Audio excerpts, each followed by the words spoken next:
Alléluia, alléluia. Dieu vous bénisse, Dieu vous bénisse, Dieu vous bénisse. Bonjour à vous, bonjour à vous. Nous sommes là ce matin, Nous vous convions à assister à notre moment, une autre émission, notre 4e émission de l'heure du réveil. Alors nous sommes avec le pasteur Clovis ce matin. Nous vous invitons, connectez-vous, nous ferons les présentations tout à l'heure. Je vous assure, ce matin, ça sera quelque chose d'extraordinaire, quelque chose de chaud. Les personnes, vous avez des questions, venez avec vos questions, Nous parlerons aujourd'hui d'un sujet qui fait couler beaucoup de salut. Et nous vous convions ce matin, venez avec nous. Alors c'est ouvert. Réveillez-vous, réveillez vos conjoints, réveillez vos parents, réveillez les membres de vos familles, réveillez tout le monde. Invitez des personnes, partagez la vidéo. Nous allons passer 1 heure ensemble, 1 heure de restauration, 1 heure de connaissance, 1 heure de révélation. Dieu va nous parler véritablement. Amen, amen. Je vous invite, partagez la vidéo, invitez des personnes, conviez des personnes à être là avec nous ce matin. Nous allons passer un moment dans la parole de Dieu. Nous parlerons de la prospérité aujourd'hui au XXIe siècle, de nos jours dans cette décennie dans l'Église. Quelle est sa position? Quelle est sa valeur? Est-ce que cela doit être enseigné? Quel est l'impact? Est-ce que c'est un impact positif ou un impact négatif? Alors nous vous invitons tous ce matin. Venez nombreux pour assister à ce moment de restauration, ce moment de renouvellement. Amen, amen, amen, amen. J'attends les likes, j'attends les participations, j'attends les invitations. Dieu bénisse le prophète, Dieu bénisse le prophète Corée, que Dieu te bénisse, homme de Dieu, que Dieu te bénisse. Et félicitations pour la remise de prix tout à l'heure au niveau de Belcox, que Dieu te bénisse et félicitations à toi. Alors tout le monde, venez, connectez-vous, partagez, commentez. Amen, amen, amen, homme de Dieu, amen, amen, amen, amen. Amen, amen, amen, amen. La musique est forte. Ok, on va diminuer juste un peu la musique. Amen, amen, amen. Que Dieu bénisse. Partagez. Invitez des personnes.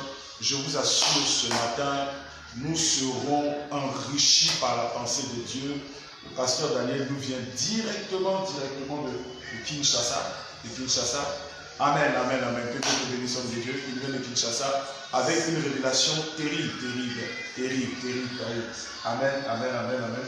Que Dieu bénisse. Pasteur, bonne arrivée en Côte d'Ivoire. Merci beaucoup. Que Dieu vous bénisse. Alors, comment vous trouvez Abidjan? Je trouve Abidjan, les gens sont très gentils, une ville cosmopolitaine, donc j'apprécie la ville, quoi. Amen. Alors, connectez-vous tout à l'heure. Nous serons avec le pasteur Daniel Mamoudouka. Et je vous assure, j'ai écouté cet homme, j'ai dit waouh, c'est quelque chose qu'il faut partager avec tout le monde. Tout le monde doit entendre cela. Et voilà, connectez-vous. Salut Ahmed Oupo depuis la France, Désiré Précis, depuis la Côte d'Ivoire. Soyez bénis mes filles. Eve Jonathan, Dieu te bénisse. Shalom à vous. Partagez la vidéo dans des groupes, invitez des personnes. Shalom, Hervé, que Dieu te bénisse. Alors, nous sommes là avec le pasteur. Le pasteur est venu avec quelque chose de très intéressant. Et je crois que nous serons bénis ce matin. Je vous assure, nous serons bénis ce matin. Ça, je n'en disconviens pas. Amen. Donc, connectez-vous, préparez vos questions. Nous allons introduire le sujet. Nous allons présenter notre orateur, notre invité du jour. Et je vous assure, Dieu va faire quelque chose d'extraordinaire. Maman, n'est-ce pas?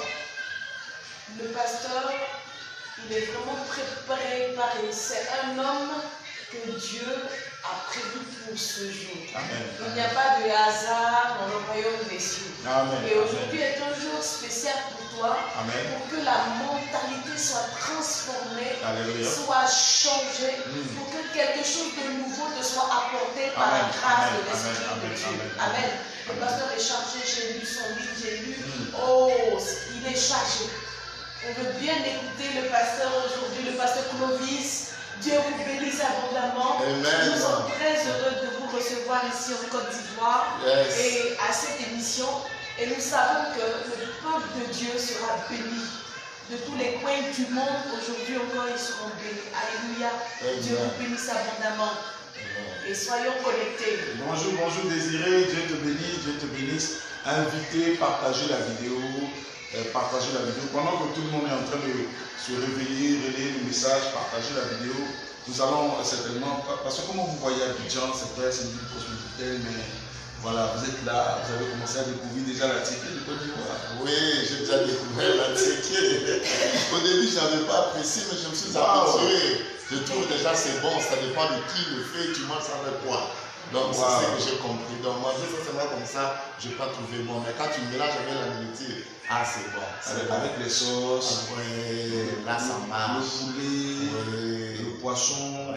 Ah waouh. Là ça marche. Ça rappelle quel plat de Kinshasa, la chikwai? Ça peut faire un peu de la même manière.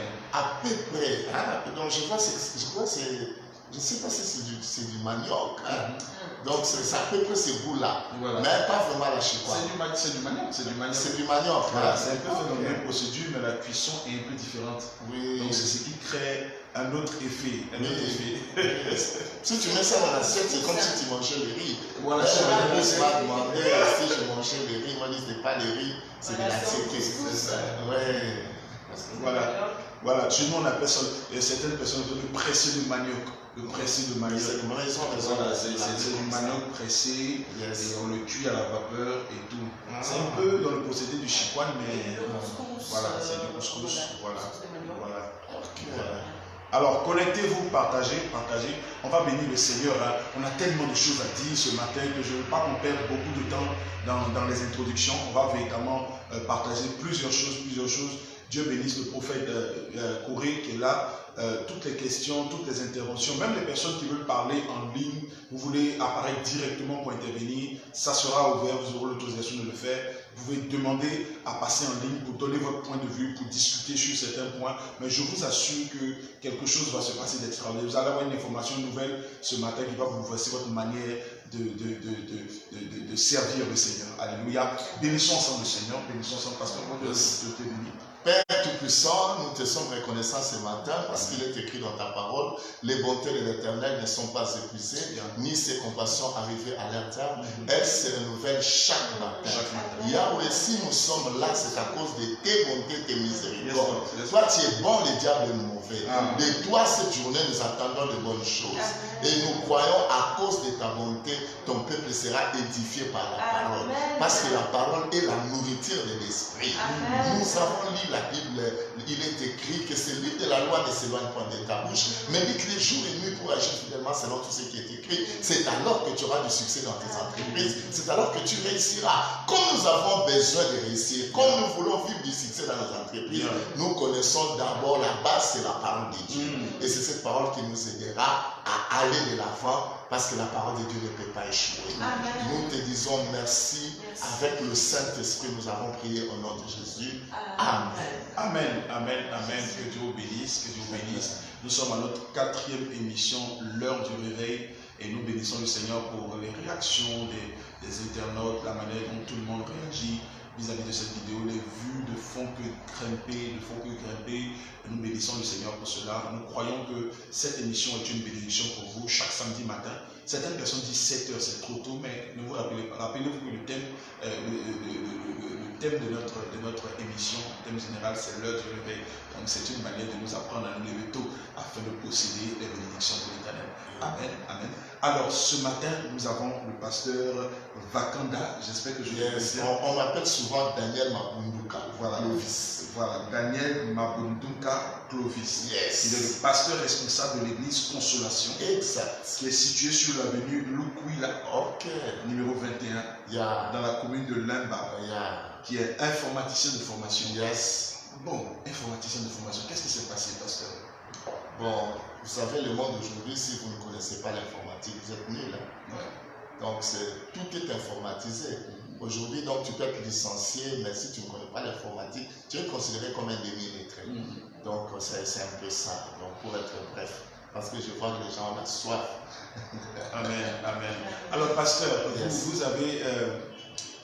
voilà, le prophète dit le terme est tellement important. Amen. Vous êtes pasteur, c'est vrai, mais aussi papa. Vous avez père, marié. Si, je suis marié à Vanessa Mabunduka, donc Vanessa Kombi, c'est ça son nom, hein. Dans l'alliance, la femme perd le nom de sa famille pour porter le nom de son mari. C'est comme dans notre mariage avec Jésus. Maman, on l'appellera sœur en Christ, toi aussi frère en Christ. C'est comme nous sommes mariés à Jésus, c'est le nom de Jésus qui conduit. Donc je suis père de 3 filles. Wow. Je suis père de 3 filles au gars Pérette de Wonder, que je salue de loin si elles me suivent. Amen. Ainsi que leur maman. Donc je salue aussi le peuple de la consolation. Tous ceux qui me suivent là-bas. En tout cas, que Dieu vous bénisse abondamment, les Évalos et tout mon staff. Vous êtes en ce moment, vous êtes ensemble en prière. Et que Dieu vous soit favorable. Amen. Amen. Amen. Amen. Alors, le thème, on va aller directement à notre sujet. Pasteur, la prospérité, de manière très simple, la prospérité, est-ce un obstacle pour l'avancée de l'évangile ou c'est un plus pour l'avancée de l'évangile dans ce temps dernier, dans cette décennie dans laquelle nous sommes? Qu'est-ce que vous dites par rapport à cela? Parce qu'aujourd'hui, on est dans une polémique, on ne sait pas exactement ce qui se passe. Plusieurs condamnent l'évangile, dit qu'il y a soi-disant l'évangile de prospérité qui a tendance à égarer le peuple de Dieu. Et qu'est-ce que la Bible dit par rapport à ce sujet? Qu'est-ce que Jésus même dit? Nous devons véritablement être situés, les internautes ici présents aussi veulent savoir clairement. Qu'est-ce qu'il y a? Avant de commencer à expliquer, je vais parler d'abord de Jacob. Quand il est arrivé en Égypte, il a appelé son fils Joseph. Il lui dit, appelle-moi tes fils qui sont nés en Égypte avant que je vienne dans le pays d'Égypte. Il s'agit de Manassé et Ephraïm.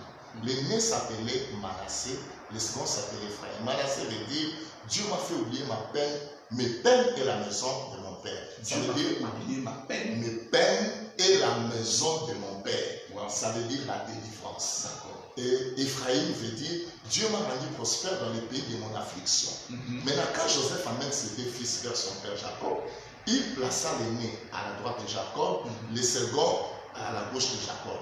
Donc, il voulait que Jacob bénisse d'abord Manassé, qui veut dire la délivrance, et à la deuxième position, Ephraïm. Mais Joseph a croisé Jacob, il a croisé les mains. Il a commencé par bénir Ephraïm pour terminer par Manassé.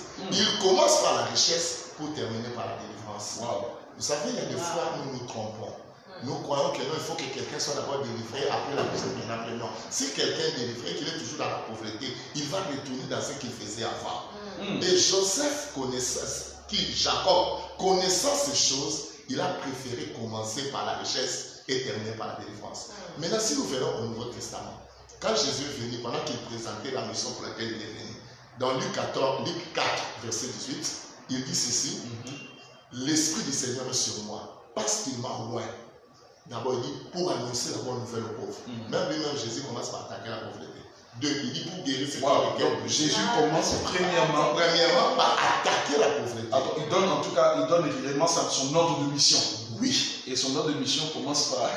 Il dit l'Esprit du Seigneur est sur moi, parce qu'il m'a oint pour annoncer la bonne nouvelle aux pauvres, pour guérir ceux qui ont les cœurs brisés et pour proclamer aux captifs la délivrance. Vous allez remarquer, il commence par la pauvreté. Après la pauvreté, il touche les cœurs. Parce que si le cœur est mauvais, tu ne peux pas donner. Vous comprenez? Et la troisième chose, il cite la délivrance. Donc, il fait comme Jacob. Jacob a commencé par la pauvreté, par la richesse, pour terminer par la délivrance. Et lui-même, Jésus, le maître, il dit ça. D'ailleurs, il a aussi dit dans Jean 10, qu'est-ce qu'il a dit? Les voleurs ne viennent que pour dérober, égorger et détruire. Mais moi, je suis venu afin que mes brebis aient la vie et qu'ils soient dans l'abondance. Donc, la Bible n'a pas parlé en fait. Donc, Dieu n'est pas contre ça. Parce qu'il sait que ça, l'argent, l'évangile ne peut pas aller de l'avant. Yes. Donc, ça veut dire que, voilà. Mettons à la terre. Alors, le pasteur nous fait comprendre, il y a Ephraïm qui veut dire abondance, l'Éternel m'a béni sur la terre étrangère. Yes. Et il y a Manassé qui veut dire délivrance. Yes. Et Dieu, Jacob qui est comme Dieu, commence par bénir Ephraïm, c'est-à-dire par établir la bénédiction, et ensuite établir la délivrance. Wow. Et Jésus-Christ qui vient, qui donne son ordre de mission donné de Luc, et son ordre de mission commence en disant clairement venu annoncer la bonne nouvelle aux pauvres, afin d'atteindre le cœur et différentes autres choses. C'est extraordinaire. Donc, pasteur, tu veux nous faire comprendre simplement que l'évangile, si Jésus, lui qui est notre modèle, lui-même vient parler d'établir la prospérité. Alors, moi, j'aimerais savoir, parce qu'aujourd'hui, on est dans un contexte où beaucoup de personnes se disent la prospérité, c'est une tendance d'égarer le peuple de Dieu. Moi, je veux savoir clairement, est-ce que le chrétien qui est pauvre, est-ce que la pauvreté est un signe de piété? Ou encore, dans un autre sens, est-ce que la prospérité est un signe d'égarement? Vous savez, si je veux dire ceci, la pauvreté n'est pas un signe de piété. Parce qu'un pauvre est exposé à beaucoup de péchés. Que tu le veuilles ou pas, tout pauvre a un complexe d'infériorité. Je peux donner un exemple. Si nous lisons le livre de Gédéon, dans Juge 6, quand Dieu voulait envoyer Gédéon en guerre, la Bible dit, dans Juge 6, on commence au verset 12 jusqu'au verset 12, donc si on commence à 12 jusqu'à 21, la Bible dit ceci. L'ange de l'Éternel lui apparaît et lui dit, l'Éternel est avec toi, vaillant héros. Je lui dis, ah mon Seigneur, si l'Éternel est avec nous, pourquoi toutes ces choses nous sont-elles arrivées? Et où sont tous ces prodiges que nos pères nous racontent quand ils disent l'Éternel ne nous a pas fait monter en Égypte. Maintenant l'Éternel nous abandonne et nous livre entre les mains des Madians. La Bible dit l'Éternel se tourna vers lui et dit, va avec cette force que tu as, délivre Israël de la main des Madians. N'est-ce pas moi qui t'envoie? On lui dit, ah mon Seigneur, avec quoi délivrerai-je Israël? Voici ma famille est la plus pauvre à Manassé. Et je suis le plus petit dans la maison de mon père. Il présente la pauvreté familiale. Il dit, ma famille est la plus pauvre à Manassé et je suis le plus petit dans la maison de mon père. Donc ça, c'est un obstacle.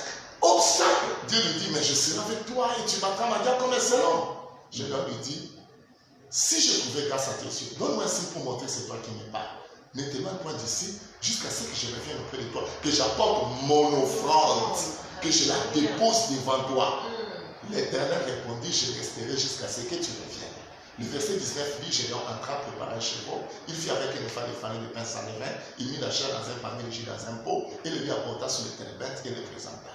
Là, je lui dis, prends la chair et les pains sans levain, pose sur ces rochers, répand le jus. Gédéon fit ainsi. L'ange de l'Éternel avança l'extrémité du bâton qu'il avait à la main. Il toucha la chair et les pains sans levain. Alors l'ange de l'Éternel disparut. Qu'est-ce qui se passe ici? Dieu veut faire de Gédéon un héros national. Mais lui-même dans sa tête, il a un problème de complexe. Il ne croit pas qu'un pauvre peut devenir un héros demain. Ça veut dire qu'il y a un obstacle. Un complexe déjà. Il a déjà un complexe de la pauvreté crée un complexe. Ça crée un complexe. Parce que demain, est-ce que quelqu'un qui est pauvre, il y a certaines personnes qui sont pauvres qui peuvent ne pas être complexes, par exemple? En tout cas, c'est un peu rare. Il peut manifester ça extérieurement, mais dans son être intérieur, il a toujours ça. C'est la complexité. Tu sais, un homme qui a le complexe, tu peux voir quelqu'un sortir ici de l'alimentation, s'écousser, dans le supermarché là où tu es parti la fois passée, sortir de s'écousser avec un sachet, il achète des histoires de 2000 francs, c'est fort. Mais quelqu'un qui vient d'un marché quelque part, il achète des histoires de 10 000. Mais quand il voit quelqu'un avec un sachet de s'écousser, il a peur, il dit, ah, celui-là, il a beaucoup d'argent. Et peut-être il a dépassé seulement si c'est 2000 francs. Vous comprenez? Mais comme lui vient d'un marché là où il y a tout le monde, il croit que celui qui est parti à s'écousser a beaucoup d'argent. C'est un problème de tête. Parce que si vous vivez dans la pauvreté, même vos sentiments seront affectés. Pendant que Dieu croyait en Gédéon, mais lui-même ne croyait pas en soi-même. Dieu veut faire de lui un héros national, mais lui-même savait qu'il est né dans une famille zéro. Or, entre zéro et héros, la différence c'est Z et H. Or, le H là, c'est la dernière lettre du nom de Yahweh. Yahweh termine par H. Dieu voulait prendre les H qu'il avait mis dans le nom d'Abraham. Parce que si vous lisez le nom d'Abraham c'était Abraham. Mais l'Éternel a pris H et A, il a introduit à l'intérieur parce qu'il lui avait promis. Je rendrai ton nom grand. Comme ça s'écrivait avec 5 lettres, pour que ça devienne grand. Je commence d'abord par l'écriture, il introduit H et A. Attendez. Alors, je ne sais pas si vous êtes en ligne. C'est fort ça. Je ne sais pas si vous êtes en ligne. Attendez, je ne sais pas si... Voilà, Evan Jonathan nous dit, waouh, je suis béni. Je ne sais pas si vous êtes en ligne. Je vais bloquer d'abord le pasteur. Attends. Donc, il prend le H de la dernière lettre de Yahweh et il vient ajouter pour rendre son nom. Déjà par écrit, le nom parce qu'il a promis, je rendrai ton nom grand. Il n'avait pas encore promis de rendre sa fille populaire. Mais il a d'abord dit que je rendrai ton nom grand. Alors il prend H et A, il introduit à l'intérieur. Pourquoi il met H? sera régi par le système d'en haut. Donc là en haut, il n'y a pas de blocage. Là en haut, il n'y a pas la pauvreté. Là en haut, il n'y a pas la sorcellerie. Donc comme je mets H, ça veut dire même si tu vis sur la terre en tant qu'homme, mais tu seras régi par le système d'en haut. Donc c'est ce que Dieu veut dire. Il ajoute appelé quoi? C'est pour dire à Abraham, il dit A c'est alpha. Ça veut dire je ne peux pas commencer une histoire comme je débute avec toi, je vais demeurer avec toi. Donc ça veut dire si je suis alpha, je serai aussi oméga. Donc c'est un peu ça, le H là. Il a arrivé Z. Z veut dire zéro. Dieu met H dans le nom, devant le nom de Gédéon, c'est pour lui dire tu es un héros. Donc quand Dieu dit, tu vas le devenir. Parce qu'il a la capacité de changer la vie d'une personne qui est pauvre. Mais il commence par déclarer. Ça veut dire c'est la parole qui enlève à quelqu'un cette pensée de complexe infériorité pour que l'esprit de prospérité habite en lui. Ça Attendez. Bon, voilà un mot qui sort et je veux l'esprit de prospérité. Avant que maman le pose, parce qu'il y a un cas de question, après avoir lu le livre, le pasteur a écrit un livre vraiment qui est très fort, J'encourage tout le monde, ça sera disponible. Voilà, et Fata, il va nous expliquer tout à l'heure toutes les réalités. L'esprit de prospérité, tout à l'heure, maman posera ces questions. L'esprit de prospérité, qu'est-ce qu'on entend par esprit de prospérité? C'est le Saint-Esprit? Bon, je dis là, je parle d'esprit comme état d'esprit. C'est-à-dire quelqu'un qui a encaissé la parole. Jésus a dit ceci. Cette parole que Jésus a annoncée est d'esprit et vie. Ça veut dire derrière chaque parole, il y a un esprit. Tu vois quelqu'un qui entend beaucoup parler sur les choses de la pauvreté, tu vas souffrir. Quand il entend ça beaucoup, ça affecte aussi ses sentiments. Et il va commencer à réfléchir de cette façon. Mais quelqu'un qui entend plus une parole, qui booste son esprit, lui fait comprendre que même si aujourd'hui tu es pauvre, mais avec Dieu, demain ça peut changer. Ça va commencer aussi, il va commencer à encaisser aussi cet esprit au travers de la parole qu'il écoute. Parce que la Bible dit la foi vient de ce qu'on entend. Si tu entends une parole négative, ta foi aussi sera négative. Ça veut dire notre foi est basée sur l'information qui entre dans la parole. C'est ça. La foi vient de la parole de Dieu. Yeah. Alors, j'encourage des personnes, s'il vous plaît, posez des questions. On va poser directement les questions au pasteur. Tout à l'heure, vous avez l'opportunité. Si des personnes veulent apparaître en ligne, on va toucher des points assez sensibles. Nous avons encore du temps, plus de 30 minutes encore ensemble. Posez des questions ouvertement. Demandez de venir en ligne, on vous permettra. Maman, qu'est-ce que moi je suis? Qu'est-ce que tu... Waouh, je suis blasée, comme on pourrait le dire. Vraiment, c'est fort. C'est fort, mais il y a une mentalité mondaine qui passe actuellement. Je veux bien que vous nous éclairez là-dessus. Voilà, on dit, quand tu es riche, tu te pavanes. En fait, c'est se montrer. Beaucoup se plaignent des hommes de Dieu qui ont de l'argent. Les gens décrivent ça sur les réseaux sociaux. Les gens sont en train de décrire vraiment la richesse quand il s'agit de Dieu. Parce que lorsque quelqu'un devient riche, on dit il a eu ça d'une manière sombre. Voilà. Les gens ne croient même pas que les gens Dieu ne croient est plus capable de à la faire. richesse que Dieu peut donner. Hein? Et puis bon, quand on va prendre même la Bible, dans Proverbe 30, les paroles d'Augur, la Bible dit, il dit, le verset 8 au verset 9, ne me rend ni pauvre, ni riche, ne me donne ni pauvreté, ni richesse, afin que je ne t'abandonne, de peur que je ne t'abandonne. Voilà, je ne sais pas, et le chrétien mélange la mentalité mondaine, les écrits de la Bible en partie.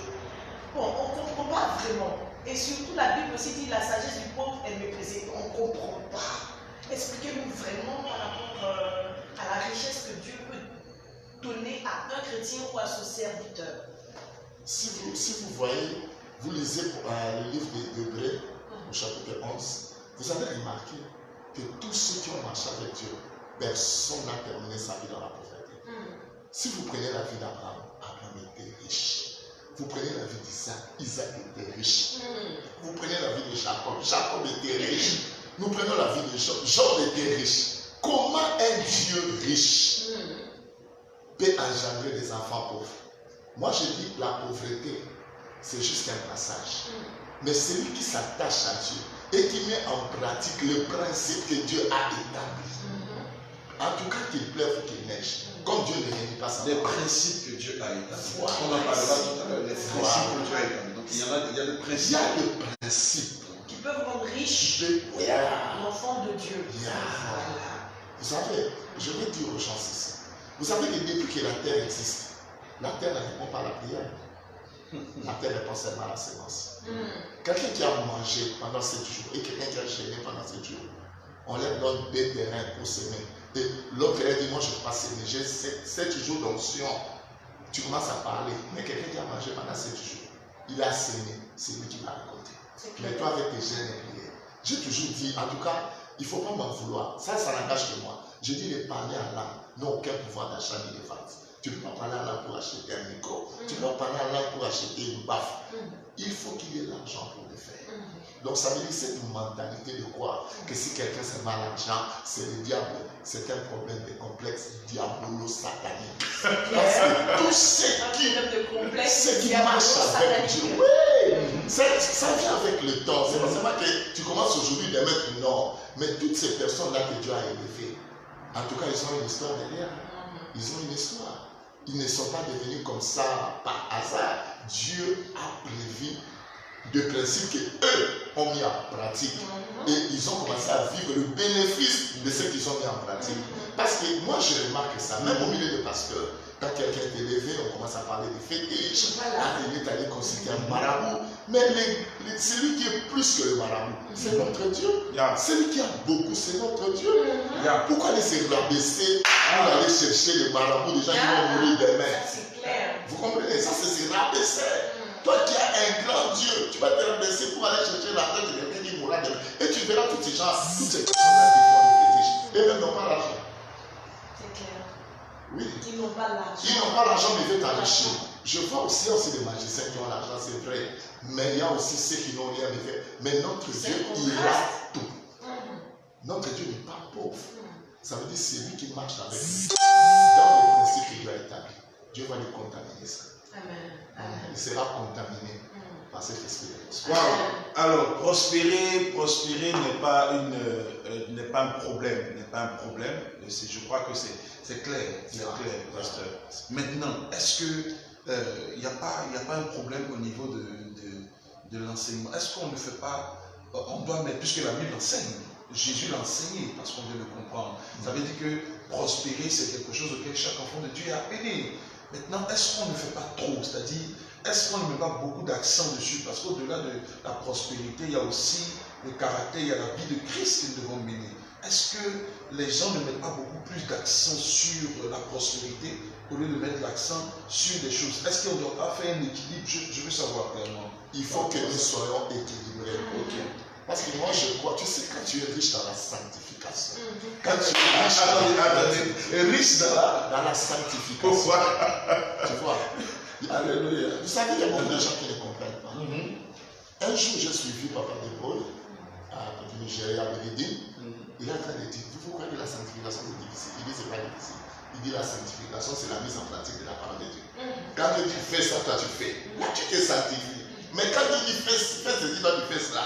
Donc, quand j'ai compris seulement en écoutant ce papa, j'ai fini par comprendre qu'il y a beaucoup de gens qui se retrouvent dans les situations difficiles. C'est leur entêtement par rapport à ce que la Bible dit. Or, la Bible, c'est la parole de Dieu. Quand tu obéis et tu mets en pratique cette parole, tu ne peux pas mourir comme ça. C'est clair. Ça, c'est clair. Tu ne peux pas mourir comme ça.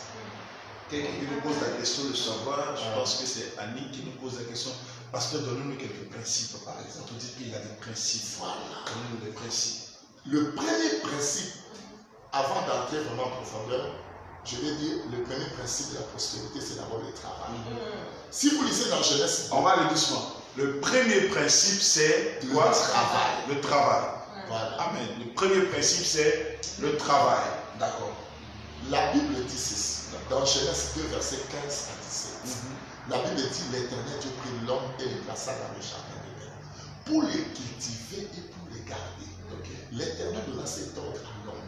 Tu pourras manger de tous les arbres du jardin, mais tu ne mangeras pas de l'arbre de la connaissance du bien et du mal, car le jour où tu en mangeras, tu mourras. Ça veut dire quoi? Au verset 15, Dieu donne le travail à l'homme. Cultiver, c'est travailler. Là, l'homme n'avait pas encore une femme. Voilà pourquoi j'ai toujours conseillé aux frères, si tu n'as pas tu ne fais rien, tu ne gagnes pas l'argent, tu ne travailles pas, n'allez pas chercher les femmes. Sinon, tu vas vivre dans l'implicité.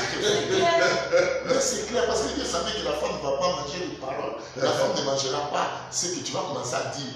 Mais la femme doit manger le fruit du travail. Je suis d'accord. Donc, il a placé l'homme dans le jardin, non pas pour qu'il observe, mais il a placé l'homme dans le jardin pour que l'homme travaille. Maintenant, pour savoir que Dieu veut notre prospérité dans le travail, Josué chapitre 1 verset 8, il nous dit ceci. Que celui de la loi ne s'éloigne point de ta bouche. Médite-les jour et nuit pour agir fidèlement. Pour agir fidèlement. Dans tes agissements, Dieu attend de toi la fidélité. Il y a des gens qui sont trop infidèles dans leurs agissements, mais ils s'attendent de vivre les résultats de ceux qui sont fidèles. Vous comprenez? Je répète, la Bible dit dans Josué 1, que Seigneur de la loi ne s'éloigne point de ta bouche, médite-les jour et nuit pour agir fidèlement selon tout ce qui est écrit. Ça veut dire la parole de Dieu, on ne peut rien retrancher. La Bible dit, c'est alors que tu auras du succès dans tes entreprises. On utilise le mot entreprise. C'est pour dire que tout enfant de Dieu doit avoir son entreprise. Oh. Mais oui. Waouh, attends, ça ouvre une autre section. Mais oui. C'est alors que tu auras du succès dans tes entreprises. C'est alors que tu réussiras. Ça veut dire la réussite et le succès ont pour base la parole de Dieu. Si seulement tu agis avec fidélité. Maintenant, quand on dit, c'est alors que tu auras du succès dans tes entreprises. Même si tu vends le pain, c'est ton entreprise. Même si tu vends les cartes prépayées, c'est ton entreprise. Tout ce que tu fais qui te rapporte de l'argent, c'est déjà ton entreprise. Ça veut dire que Dieu veut que ses enfants soient autonomes. Dieu ne veut pas qu'il y ait des gens qui domineront sur toi. Tu sais, Dieu veut créer l'indépendance. Voilà, c'est ça le mot que j'allais utiliser. L'indépendance financière. Dieu voulait créer l'indépendance. Quand on dit, c'est alors que tu auras du succès dans tes entreprises, ça veut dire que Dieu attend de chaque enfant de Dieu, que chaque enfant de Dieu fasse quelque chose. Vous savez, aujourd'hui, si tu as ton entreprise, tu as une boutique, tu as quelque chose que tu fais, si tu fermes pour aller à la prière, toi-même tu es patron de ton entreprise. Et tu es très content. Mais si c'est une autre personne qui est patron, c'est une autre personne qui domine sur toi, la personne va te dire non, moi, ce sont les prières là, je ne veux pas. Tu dois terminer pour la 18h. Mais si toi-même tu es chef de ton entreprise, tu sais qu'à 16h je vais quitter, tu fermes. Tu sais que Dieu enverra les clients demain. Parce que Dieu est ton associé dans ton travail. Donc automatiquement tu sais que Dieu est ton associé dans le travail. Dans le travail. Quand il dit maintenant, imaginez, vous allez comprendre ça. C'est important de bien comprendre. Genèse 2, 15 à 17. Quand il dit, l'Éternel est pris l'homme et le placer dans le jardin d'Éden pour les cultiver, pour les garder, l'Éternel donna cet homme, donc tu pourras manger. D'abord, il a donné le travail, et puis il dit, le verbe de manger maintenant. Ça vient après le travail. Ça vient après le travail. Voilà pourquoi la Bible dit, celui qui ne travaille pas ne mange pas. Dieu a donné d'abord le travail. Et puis il dit, tu pourras manger de tous les arbres du jardin. Mais tu ne mangeras pas là de la connaissance du bien et du mal. Quand le jour où tu en mangeras, tu mourras. Mais là, quand il est dans le job de travail, il dit manger tout mais sauf un seul. Qu'est-ce qui sort là-bas? Mais c'est la vie. Mais c'est donc le premier principe, c'est le travail. Et le deuxième principe, c'est la dîme. D'accord, pardon. Récapitulatif. Voilà. Dans le travail, il est important que nous puissions avoir nos entreprises. Yes. Quiconque doit avoir son entreprise. Yes. Tout enfant de Dieu doit avoir son entreprise. Et ceux qui travaillent, disons, qui sont salariés, qui sont dans des banques. Mais moi, je leur conseillerais de créer aussi leurs entreprises à côté. Parce que là où tu travailles, un jour, tu seras pensionné. Mais si tu as tes affaires à côté, en tout cas jusqu'à la fin de ta vie, tu peux continuer à gérer tes affaires. Excusez, nous avons été interrompus par un appel. Voilà. Donc, un conseil. Le conseil du pasteur Clovis. Yes. Tout salarié doit faire l'effort d'entreprendre. Yes. Amen. Amen. L'entrepreneuriat est important pour Dieu. Alléluia. Parce que ça te rend indépendant. Amen. Il n'est pas mal d'avoir son travail, aller au travail le matin, être salarié, mais il sera meilleur, ou bien le pasteur, d'être son propre employeur. Voilà. Voilà, donc il faut entreprendre. D'abord, le premier principe, c'est le travail. Le travail. Voilà, on est vraiment bénis, merci. Le deuxième principe, Dieu dit, tu pourras manger de tous les arbres jamais, mais tu ne mangeras pas de la connaissance du bien et du mal. Là, je vois déjà la pensée de la dîme sous forme codifiée. Donc, Dieu voulait... La pensée de la dîme. D'accord. Donc, Dieu voulait que dans tout ce qu'il mettrait entre les mains d'un homme, une part devait lui revenir. Il devait lui laisser manger tous les arbres. Mais quand il dit ça, ne mange pas. Ça veut dire dans tout Dieu ce était libre de pouvoir mettre l'arbre ailleurs. Mais oui! Ou mettre une interdiction carrément autour de l'arbre bloqué. Mais oui! Où je veux faire que cet arbre-là n'existe pas. Tout simplement. Mais oui. Et Dieu dit, ça tu ne manges, tu ne vas pas manger. Selon la révélation que moi je reçois. Ce n'est pas que tout le monde sera d'accord avec moi. Vous comprenez? oui. Mais moi je sais que je l'ai reçu de Dieu. Je l'ai dit avec beaucoup de courage. C'est fort. L'Éternel m'a révélé que tu peux manger tout sauf ça. C'était déjà l'idée de la dîme dans les jardins d'Éden. Je prends l'exemple. Si tu manges la mangue, il te restera le noyau. Si tu jettes le noyau, mais c'est un arbre que tu as jeté, c'est une forêt qui passe. Mais si tu sèmes le noyau, tu récolteras un arbre qui va te donner des milliers de membres. Et si tu prends le noyau de toutes ces membres, mais tu as déjà une forêt de membres, mais tu as commencé avec un noyau. Maintenant, si tu as mangé la mangue, tu dis non, je ne suis pas santé, je vais manger le noyau. Ça a quel goût? Le goût est amer. Pourquoi Dieu n'a pas laissé le sucre pénétrer le noyau? Mais la partie comestible, la partie qui vient dans la langue est succulente. Mais la part qui doit revenir à Dieu, elle est amère. Pourquoi? Dieu a mis l'amertume dans le noyau pour nous aider de les mettre à terre sans regretter. Parce que s'il avait mis du sucre dans le noyau, personne n'allait les mettre. Tout le monde allait manger le Tout le monde allait manger le noyau. Tout le monde allait manger le noyau. Mais c'est ça. L'amertume là, c'est la malédiction de la vie. Vous savez, aujourd'hui, il y a beaucoup de discussions concernant ces affaires. La dîme chez tous. Je voulais en venir. Parce que la dîme, c'est passé. C'est avec la loi mosaïque. Où est-ce qu'on est situé? Est-ce que de nos jours, la dîme actuelle, parce que beaucoup enseignent que la dîme n'est pas actuelle, on n'a plus besoin de payer la dîme au 21e siècle. Parce que Jésus a déjà aboli ces choses. En tout cas, le pasteur nous clarifie ces choses-là. Alors, connectez-vous, partagez la vidéo, invitez des personnes, ça va chauffer, on va entendre. C'est un thème très fort. Voilà, je crois que beaucoup, vous allez entendre aujourd'hui quelque chose de particulier sur la dîme. J'aimerais qu'on entende clairement cela. Le pasteur nous fait comprendre tout à l'heure que Dieu a mis l'amertume dans le noyau, comme pour rappeler à chaque homme qui est une partie qu'on ne mange pas, mais qu'il faut encore semer. S'il avait mis le goût dans les noyaux, par exemple le noyau de mangue, par exemple les grains d'orange, si nous avions le goût de ces choses-là, tout le monde allait manger. Ok, pasteur. Moi, je vais dire d'abord ceci. Abraham a payé la dîme. Ok.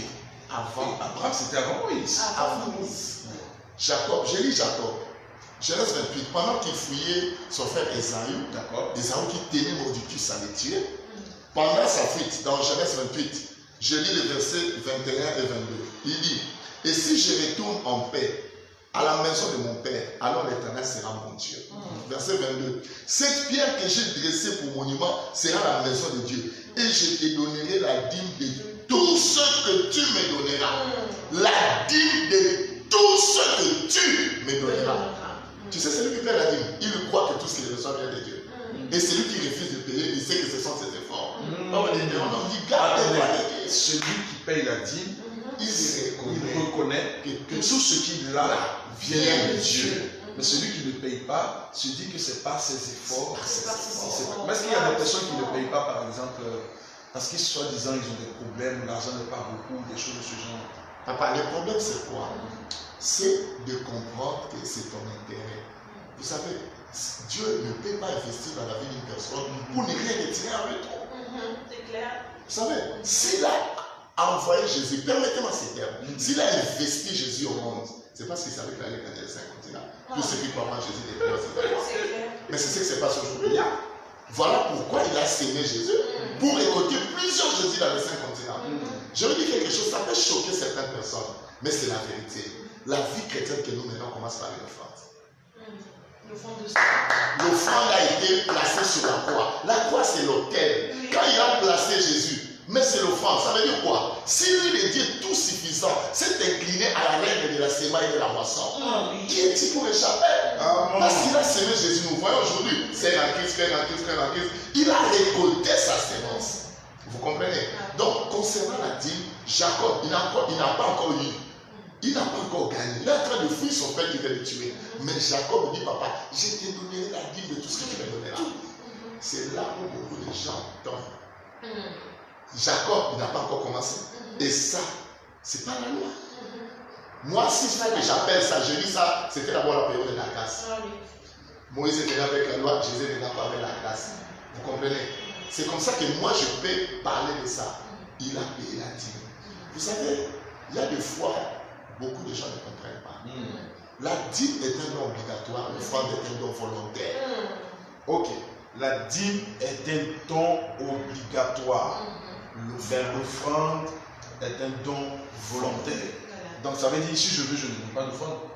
Quand je dis volontaire, c'est une manière de dire quoi? Si seulement tu aimes Dieu, tu vas donner. Tu as compris? Ce n'est pas une obligation. Ce n'est pas une obligation. Si j'aime Dieu, je donne. Parce que l'amour donne. C'est un peu ça. Le donner, c'est la démonstration de l'amour que nous avons pour Dieu. Voilà. D'accord. Donc la qualité du don que je fais aussi démontre la qualité de l'amour que j'ai pour Dieu. Exact. Wow. Donc, vous savez, et quand je parle de la dîme, suivez-moi bien. Tu sais pourquoi beaucoup de gens ne payent pas la dîme? Parce qu'ils ne savent pas que c'est leur intérêt. Pasteur, dis-nous bien. Écoutez, le pasteur nous dit beaucoup de gens ne payent pas la dîme parce qu'ils ne savent pas que c'est pour leur intérêt. Écoutez très bien, écoutons très bien ensemble. Vas-y, pasteur. Je vais calmement. Nous lisons Malachie 3, versets 8 à 11. La Bible dit ceci. Un homme trompe-t-il Dieu? Car vous me trompez et vous dites à quoi t'as me tromper. Ce n'est pas une bonne version. La meilleure version dit un homme vole-t-il Dieu? Car vous me volez et vous dites à quoi t'avons-nous volé? Lisez en anglais et les autres versions, vous allez vérifier. À quoi t'avons-nous volé? Dieu appelle quelqu'un voleur. Parce qu'il y a des gens qui disent que non, la dîme n'est pas la dîme. Bien aimé, on paye la dîme. Parce que si on ne paye pas la dîme, Dieu n'allait pas parler de faire de voler. Un homme vole-t-il Dieu? Il dit oui, car vous me volez. En quoi? Dans le dîme et les offrandes. Suivez-moi bien. Le verset 9 dit vous êtes frappés par la malédiction et vous me trompez la nation tout entière. Le verset 10, la Bible dit ceci. Apportez à la maison du trésor toutes les dîmes, c'est au pluriel, afin qu'il y ait de la nourriture dans ma maison. Mettez-moi de la sorte à l'épreuve, dit l'Éternel des armées. Et vous verrez, si je n'ouvre pas pour vous les églises des cieux, si je ne réponds pas sur vous la bénédiction en abondance. Verset 11, c'est là où réside le secret. Il dit pour vous, je menacerai celui qui dévore. Il ne vous détruira pas les fruits de la terre et la vie ne sera pas stérile dans vos campagnes, dit l'Éternel des armées. Quel est le secret qui est caché? Dieu dit si tu apportes la dîme, il dit va ouvrir les églises des cieux. Ça veut dire si tu m'emmènes le noyau, je vais ouvrir les églises des cieux. Or, quand les églises des cieux s'ouvrent, c'est la pluie qui tombe. Si nous lisons l'histoire de Noé, pendant les déluges, la Bible dit les églises des cieux s'ouvrirent et la pluie tomba sur la face du sol. Maintenant, dans le domaine de Dieu, Dieu répète encore l'église des cieux. Ça veut dire si je mets le noyau à terre pour que ça puisse croître, pour que ça puisse sortir, la terre a besoin de l'eau. C'est l'eau qui vient fertiliser la terre, afin que ce que j'ai semé puisse sortir. Maintenant, Dieu dit, si tu apportes ta vie, il va ouvrir les églises des cieux, il va répandre la bénédiction. Et cette bénédiction, c'est sous-entendu comme la pluie qui viendra fertiliser la terre. En d'autres termes, Dieu me dit, je ne veux pas que la pluie vienne chômer. Je veux que la pluie trouve des semences à terre, afin que lorsqu'elle tombera, qu'elle fertilise la terre, pour que ce que vous avez mis, que ça puisse germer. Maintenant, quand Dieu dit ça, sous une autre forme, qu'est-ce que Dieu veut dire? Il dit, il va ouvrir les églises des cieux, il va répandre la bénédiction. Si tu comprends la valeur de la bénédiction, tu paieras la dîme. Je vais vous expliquer. Il dit, si tu paies la dîme, il va répandre la bénédiction. Maintenant, qu'est-ce que c'est la bénédiction? La bénédiction, c'est un pouvoir de prospérer. Wow! A power to prosper. My God. Donc, un pouvoir de prospérer. La bénédiction, c'est quoi? Alors, connectez-vous, partagez cette vidéo, je vous assure. C'est une bénédiction énorme. Je crois que beaucoup de gens ont besoin d'entendre cela. Partagez. Je mets un stop un peu au pasteur. Partagez. Invitez des personnes. Je vois plusieurs personnes qui se mettent en ligne. Le pasteur Wilson Lagneau, que Dieu te bénisse, homme de Dieu. mon fils Dadi, Odemui, que Dieu te bénisse. Toutes ces personnes, Eric Jonathan, Dieu vous bénisse. Laco Peggy, toutes ces personnes, que le Seigneur vous bénisse. Partagez la vidéo, invitez des personnes à être avec nous pour entendre cette vérité profonde. Continuez, pasteur, continuez. Donc, bénissez-nous, bénissez-nous. Donc, ça veut dire quoi? Si tu paies la dîme, Dieu va ouvrir les églises et Dieu va prendre la bénédiction. Je dis cette bénédiction-là, c'est un pouvoir pour prospérer. Pouvoir pour prospérer. Pouvoir pour prospérer. Vous connaissez la valeur de la bénédiction. Quand Jacob a pris la bénédiction d'Ésaü, donc je vais être bref. Son père Isaac a béni Ésaü, a béni Jacob, et pourtant papa avait envie de bénir Ésaü. Mais la bénédiction est partie chez Jacob. Vous connaissez comment ça s'est passé. C'est à cause du temps, nous devons briefer tout. Écoutez-moi. Quand Jacob a été béni, pourquoi Isaïe cherchait à le tuer? Jacob a fui. Heureusement, permettez-moi les termes. Comme je vivais dans leur quartier par la fois, j'ai vu Ésaü sortir avec une machette pour tuer son frère Jacob. Je pose la question à Ésaü, je dis Ésaü, pourquoi tu veux tuer ton frère Jacob? Il y a des choses qui créent des problèmes dans le monde. Les problèmes de femmes et d'argent. Est-ce qu'il a pris ta femme? Il dit non. Est-ce qu'il a fait avec l'argent de la famille? Il dit non. Moi je lui pose la question, mais qu'est-ce que ton frère a fait? Il dit, il a fait avec la bénédiction. J'ai dit à Ésaü, mais ton papa, Isaac, il est fort riche. Jacob est parti le même vie. Il n'a rien. Il t'a laissé de maisons, des jeeps, des flats, tout ce pour toi. Écoute la réponse que Ésaü me donne. Ésaü me dit, ça c'est la richesse, mais ce n'est pas la bénédiction. Waouh! Oh, attendez. Donc la richesse. Il y a une différence entre la richesse et la bénédiction. Ah, voilà, alors là. alors, il y a une différence entre la richesse et la bénédiction. Donc, Isaïe a gardé la richesse et Jacob a pris la bénédiction. Wow. Le pouvoir de prospérer. Le pouvoir de prospérer. Donc, Jacob était parti avec ce qui allait reproduire les richesses. Voilà. Wow. Donc, Jacob a mené la machine productrice de richesses. L'exemple est simple. La Bible dit que c'est la bénédiction de l'Éternel qui enrichit. Et il ne l'a fait suivre d'aucun chagrin. On dit que c'est la bénédiction de l'Éternel qui enrichit. On parle de la bénédiction et on parle de la richesse. Entre les deux, qui engendre l'autre? C'est la bénédiction de l'Éternel qui engendre la richesse. My God. C'est la bénédiction qui engendre la richesse. Voilà pourquoi quelqu'un peut être riche sans être béni. Wow. Si tu es riche, tu peux être riche sans être béni. Mais quelqu'un peut être à pied. Il n'y a rien aujourd'hui. Mais si c'est là, il y a la bénédiction. Attention. Attendez. Parce que ce que tu es en train de nous faire comprendre, c'est-à-dire ce que nous voyons, parce que souvent les chrétiens se mettent à envier des gens du monde qui ont les richesses, mais qui n'ont pas la bénédiction. Non, Je vais vous donner l'exemple à simple. Écoutez l'exemple. Jacob est sorti le main vide avec la bénédiction. Il a tout laissé à son frère Ésaü. Il est rentré riche. Mais il y a un monsieur, il y a un jeune homme qu'on appelle fils prodigue dans Luc 11. Lui, il a cherché la richesse sans chercher la bénédiction. Son père était riche. Il devait demander à son père. Il devait amener une offrande. Il donne à son père. Il dit, papa, prie pour moi. Bénis-moi. Et puis ça va. Mais lui, il demande la richesse. Il dit, donne-moi la part des biens, tu dois me révéler. Le père n'a pas discuté. Il a partagé son bien. Et le petit est parti avec des richesses. Il est rentré les mains vides. Ça veut dire quoi? Il est sorti sans bénédiction. Donc il ne faut jamais envier quelqu'un parce qu'il le voit avec une belle voiture. Tu ne sais pas comment il a eu ça. C'est clair. Si quelqu'un a la richesse sans bénédiction, il va mourir dans la pauvreté. C'est clair. Ne soyez pas étonnés. Mais comment je Seigneur, bénis-nous. C'est la bénédiction qui engendre la richesse. Ce n'est pas la richesse qui engendre la bénédiction. Donc un homme prospère, c'est un homme béni. Ce n'est pas forcément un homme riche. Oui. Tu sais, quand tu marches avec la bénédiction, tu vas arriver quelque part, on refuse que tout le monde parte, mais toi tu entres. Ce sont des signes. Quand tu marches avec la bénédiction, tu vas observer qu'une faveur te suit. Même comme Esther. Waouh! Waouh. Comme Esther qui arrive et tout le monde l'apprécie, tout le monde l'aime. Et Gaël, tout le monde commence, mon Dieu. Maintenant, quand tu paies ta dîme, Dieu dit, il va ouvrir les églises, il va répandre la bénédiction. Est-ce que vous comprenez que demain tu vas devenir riche? Est-ce que vous comprenez que tous ceux qui payent leur dîme régulièrement, bien aimé, en tout cas, selon les principes de la Bible, Dieu ne peut pas mentir.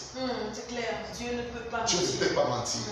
Bien aimé, depuis que le monde existe, un homme ne porte jamais la grossesse. C'est toujours une femme.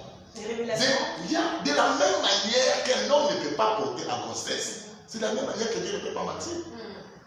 Nous avons vu Dieu agir dans plusieurs vies de gens qui respectent ces choses. Donc c'est vraiment important.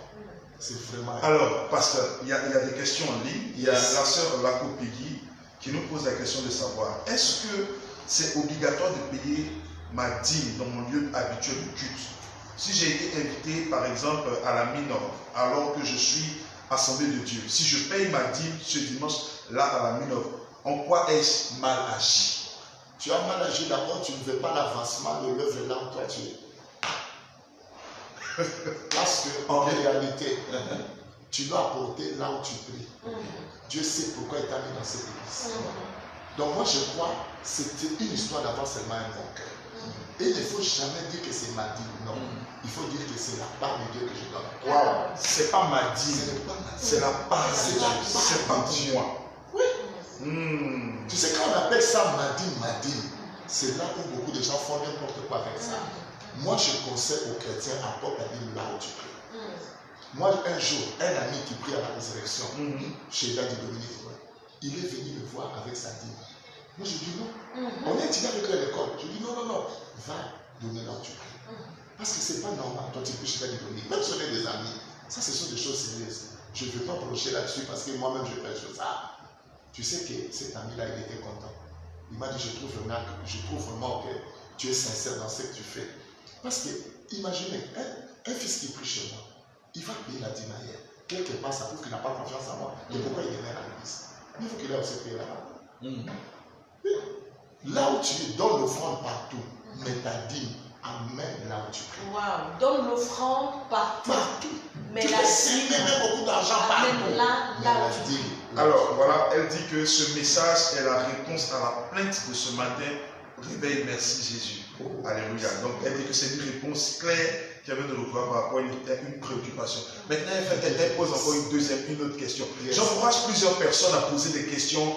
Bien, mais si tu ne partages pas cette vidéo, ne me permets pas de te dire que tu es en train de pécher. Parce que là, tu ne permets pas à plusieurs personnes, tu détiens la vérité, tu le détiens. Je vais encourager toutes ces personnes en ligne. Partagez cette vidéo, s'il vous plaît. Permettez à l'église d'être éclairée. Il y a beaucoup de choses qui maintiennent l'église dans la pauvreté, l'église dans l'obstacle, parce que nous n'avons pas la connaissance. Et cette émission, c'est l'heure du réveil. Nous allons traiter des sujets assez tranchants avec des hommes de Dieu, avec un potentiel extraordinaire.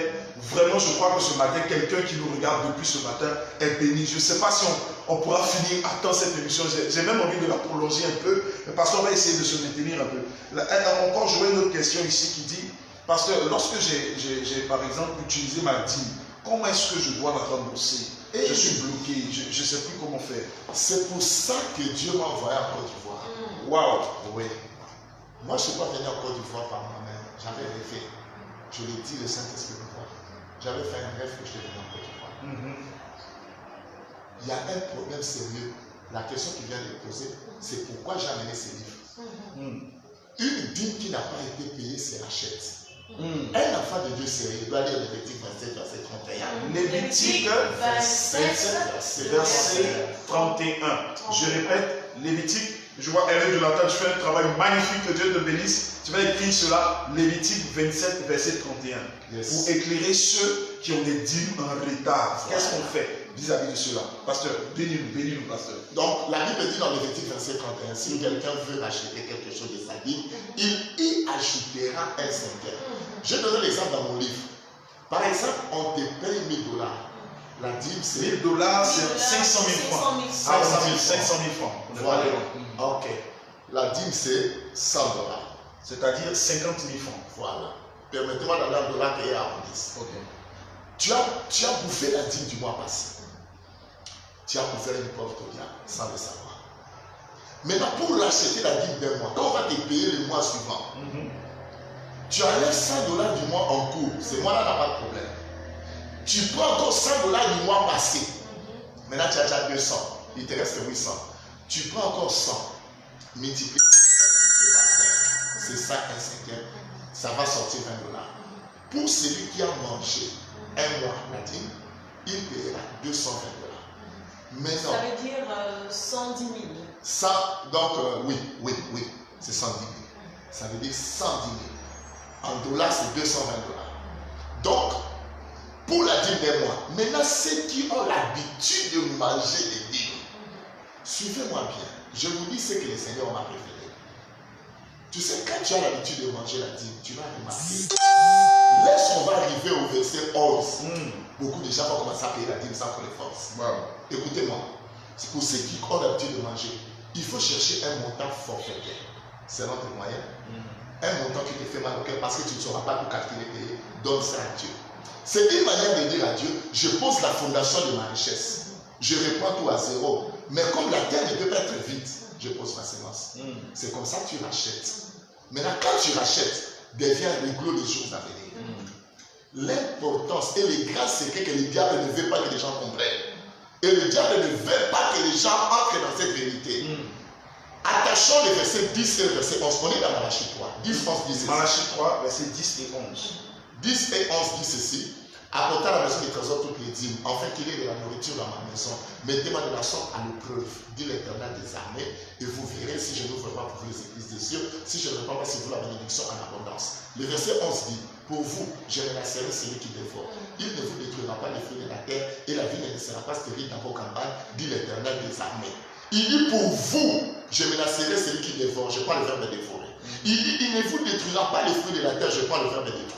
Or, le verbe dévorer et le verbe détruire sont des verbes liés aux œuvres du diable.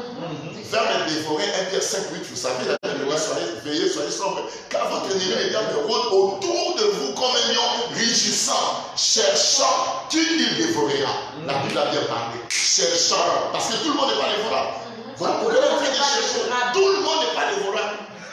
La Bible a bien écrit cherchant. Donc il est en train de, tu vas chercher sans trouver. Vous comprenez? Pierre a cherché sans trouver les poissons. Quand Jésus est venu, il a trouvé sans chercher. Vous avez compris? Donc ça veut dire Pierre a cherché sans trouver. Mais quand Jésus est venu, il a trouvé sans chercher. Wow. Donc, maintenant le secret c'est quoi? Vous savez, Dieu est un grand Dieu. Dieu promet pour vous, il dit je. Ça veut dire le combat de ta vie devient le combat de Dieu. Pour vous, je menacerai celui qui doit dire. Parce que celui qui paye sa dîme, il engage Dieu dans le bataille. Il engage Dieu dans le bataille de sa vie. Wow. Je vais m'expliquer.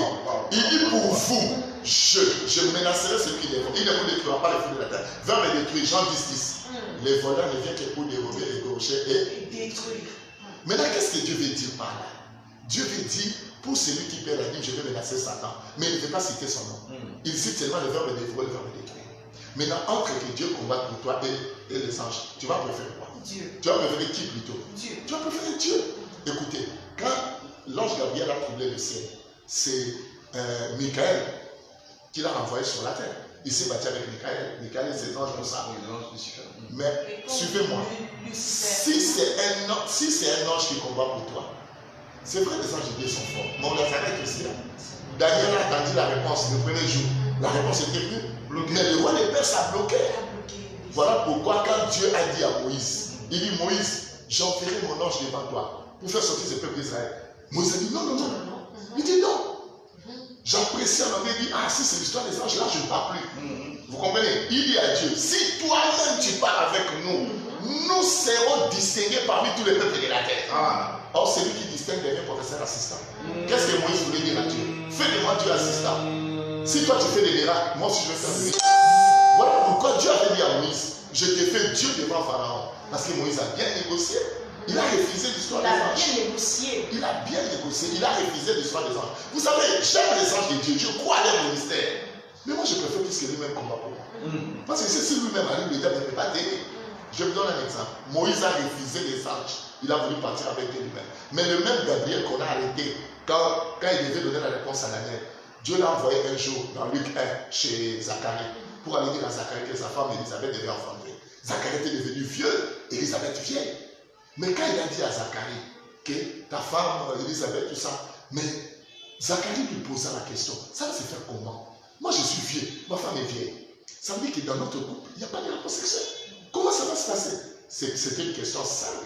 Mais Gabriel s'est fâché. Il lui a fait devenir muet. Il ne pouvait plus parler. Il a fait de lui un sourd muet. Il dit, tu vas parler après 9 mois quand l'enfant viendra au monde. Est-ce que c'est ce que Dieu lui a demandé de faire? Lui, Gabriel, c'est ce que Dieu lui a demandé de faire. Tu vois, quelqu'un qui parle, on peut lui faire devenir sourd muet. Et Moïse qui bégayait. Et Moïse était sage. Il dit, je préfère collaborer avec Dieu. Tu sais que quand tu causes avec quelqu'un qui bégaye au téléphone, il faut avoir beaucoup de crédit. Il faut avoir des crédits. Sinon, si c'est toi qui as appelé, à moins que ce soit lui, mais si c'est toi qui as appelé, il va te bouffer des crédits comme ça parce qu'il ne fait que bégayer. J'ai toujours fait rire les gens. Permettez-moi cette expression. J'ai toujours dit, regardez le nom d'Aaron dans la Bible. C'est écrit avec 2 A. Mais son nom c'est Aaron. Alphonse c'est un seul A. Arlette. Mais pourquoi que Aaron avec A? Moi j'ai dit c'est parce que Moïse avait bégayé. Quand on a demandé le nom de ton frère, c'est qu'il dit Aaron. Maintenant les gens qui ont écrit la Bible, ils ont dit non, comme le grand prêtre Moïse a bégayé, on doit écrire Aaron avec des A. Vous savez, donc cette affaire des anges, suivez-moi bien. Moïse a refusé. Mais c'est même Gabriel qui avait puni Zacharie. Zacharie est devenu sourd. Mais quand il est allé 6 mois après, chez Marie, il dit à Marie, Marie, salut Marie, tu tomberas enceinte. Marie lui dit, ça va se faire comment? Je ne connais pas, non. C'est la même question que Zacharie lui a posée. Mais chez Zacharie, il a donné la punition, mais chez Marie, il a donné la réponse. Vous savez que quand on ira au ciel, je dirai à Gabriel, tu étais faible devant une femme. Comment une même question qui punit, mais chez la femme reçoit la réponse. Tu vois? Et puis étudiez bien la Bible, vous allez remarquer quelque chose. Partout où on parle d'argent, Dieu se présente comme un éternel des armées. Voilà pourquoi il avait la montagne de Carmel. Il a préféré que ça passe par les offrandes, parce qu'il sait que quand il y a l'argent, Dieu se présente comme l'éternel des armées.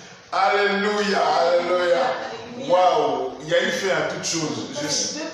Je crois qu'on est obligé de continuer cette émission. On est obligé de continuer cette émission samedi prochain, samedi matin. On sera encore là pour une suite parce que je crois que c'est extraordinaire. C'est extraordinaire. On a traité le travail, on a traité la dîme. Et il y a maintenant l'offrande. On va parler du principe maintenant de l'offrande, mais ça sera samedi prochain. Je vous assure, nous voulons bénir le Seigneur pour Nadine Ntombé. Que Dieu te bénisse. Guégué Lafleur, que Dieu te bénisse. Camille Etienne Kofi, que Dieu te bénisse. Christelle Kokolo, que Dieu te bénisse, que Dieu te bénisse. Tanguy Blé, que Dieu te bénisse. Avec Jonathan, mon fils Baudouin, toutes ces personnes, que le Seigneur, prophète Coutouin, que Dieu te bénisse, homme de Dieu. Que le Seigneur vous bénisse, Lacopélie. Amis de Dieu, il ne faut pas culpabiliser les gens parce qu'ils ne partagent pas. Partagez la vidéo. Alléluia. Partagez-la. Il faut partager la vidéo. Il faut aider une personne à être bénie par cette vidéo. Que Dieu te bénisse, amis de Dieu. Personne n'est culpabilisé, mais partagez la vidéo. Il faut le faire. Il faut le faire. Si tu sais faire le bien que tu ne le fais pas, tu dois aider une personne à être bénie. Envoyer une box, inviter des personnes à être bénies par cette vidéo. Bagnon, Ézéchiel, toutes ces personnes, on ne pourra pas certainement citer tout le monde. Que le Seigneur vous bénisse. Très édifiant, comme on entend le dire. Il y a des personnes qui sont en train d'envoyer des messages inbox. On ne pourra pas aujourd'hui répondre aux messages inbox, mais nous vous donnons rendez-vous la semaine prochaine. Samedi prochain, à partir de 7h. Et aussi, je vais saisir une opportunité. Il y a un livre, on en parlera aussi samedi prochain.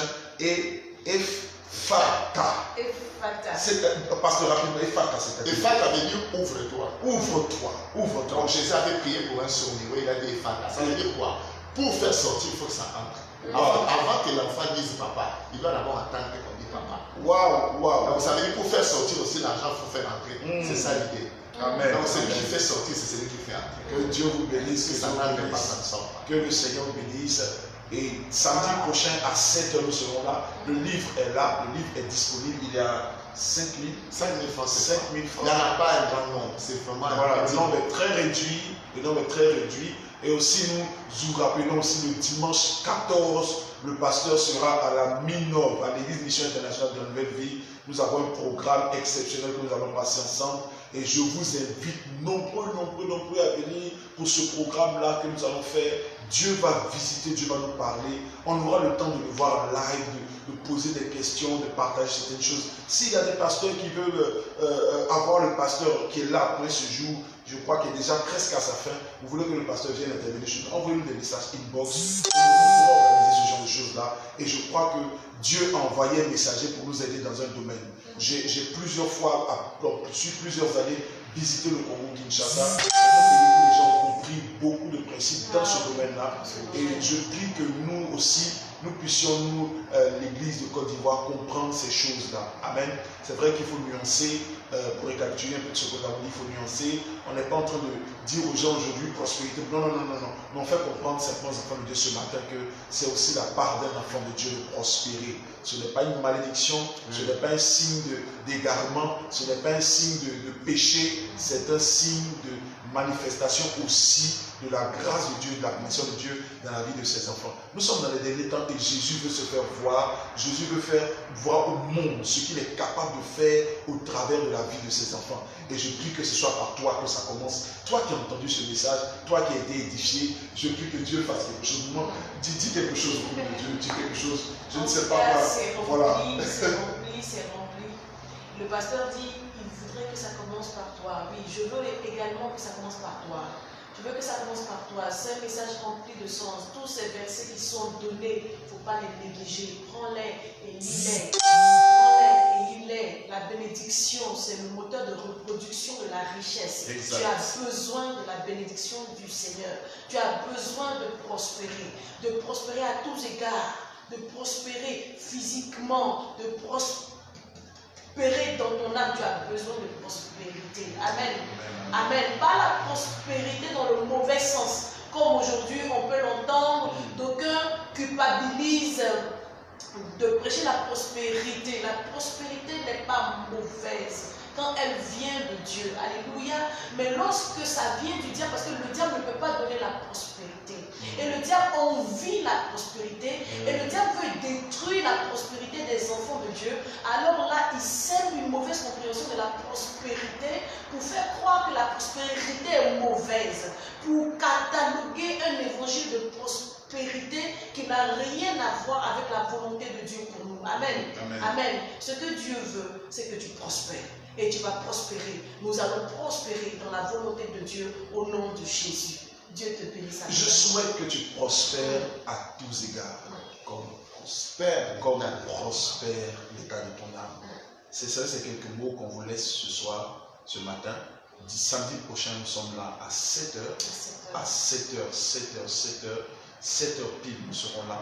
Et le dimanche 14, c'est-à-dire dimanche prochain, à partir, pour ceux qui ont posé la question tout à l'heure, c'est à partir de 9h30 à l'église Minov. Église Minov, c'est en face, quand vous arrivez au feu du nouveau camp d'Akwedo, vous prenez le chemin à votre droite, le chemin non bitumé à votre droite. Quand vous venez de la Riviera, vous prenez juste à droite, vous regardez à 100 mètres, 200 mètres, vous allez voir les panneaux qui vous conduisent jusqu'au siège de la mission internationale Nouvelle Vie. Demain aussi, nous avons un culte exceptionnel.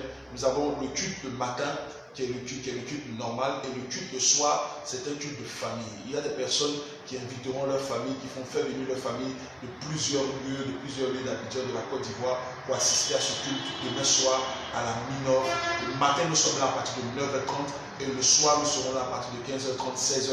Nous démarrons un culte extraordinaire. Ça sera un culte de décret, ça sera un culte de prière, et nous vous convions tous pour nous joindre. Les numéros, c'est le 09 51 65 99. Je répète, 09 51 65 99.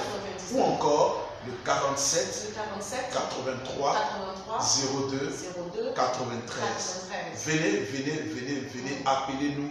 Le pasteur est encore là, il est encore là. Et nous, en tout cas, en tant que leader, nous allons prendre la toupe. Nous allons manger sérieusement. Je vous annonce que de la Minov, quelque chose de bon arrive. Soyons prêts. Dieu va nous visiter, Et soyons prêts à être bénis. Vraiment, c'est un homme rempli de la parole de Dieu. et un homme exceptionnel. Je prie que Dieu nous permette de profiter de cette grâce qu'il envoie dans ce pays. Donc tous, samedi prochain, à partir de 7h, l'heure du réveil. Pasteur, me dire quelque chose de plus avant de partir. D'abord, je vais dire aux Ivoiriens et d'abord à tout le peuple ivoirien que je vous aime beaucoup. Amen. Donc, je supporte aussi la Côte d'Ivoire quand la RDC n'est pas là. Quand la RDC n'est pas là, je supporte la Côte d'Ivoire. Alors, je salue tout le monde qui me suit partout au monde. Je vous aime beaucoup, que Dieu vous bénisse, qu'il vous accorde sa faveur. Amen. Et qu'il vous donne une longue vie. Amen. Avec richesse, d'abord avec bénédiction. Et que ces bénédictions engendrent des richesses. Amen. Pour ceux qui nous suivent. Bye. Amen. La bénédiction engendre la richesse. Amen. Ce n'est pas celui qui est riche qui est béni, mais celui qui est béni est certainement riche. Amen. Peut devenir riche et ce deviendra riche. Amen. Mais celui qui est riche n'est pas forcément béni. Ça fait une différence très claire entre nous et le monde. Beaucoup ont des richesses, mais n'ont pas la bénédiction. Jacob est parti avec la bénédiction. Son frère Ésaü est resté avec les richesses. Que Dieu vous bénisse, que la grâce de Dieu soit avec vous. Bye bye à tout le monde. Et puis rendez-vous samedi 7h, heure du réveil. Partagez, envoyez à sa inbox à plusieurs personnes. Je vois le pasteur Justin Kabassé qui est là. Je vois Didier Djalega, sois béni. Godwin a dit ça, que Dieu te bénisse, que Dieu te bénisse, que Dieu vous bénisse, que Dieu vous bénisse. Et puis à samedi prochain. Bye bye. Bonne journée.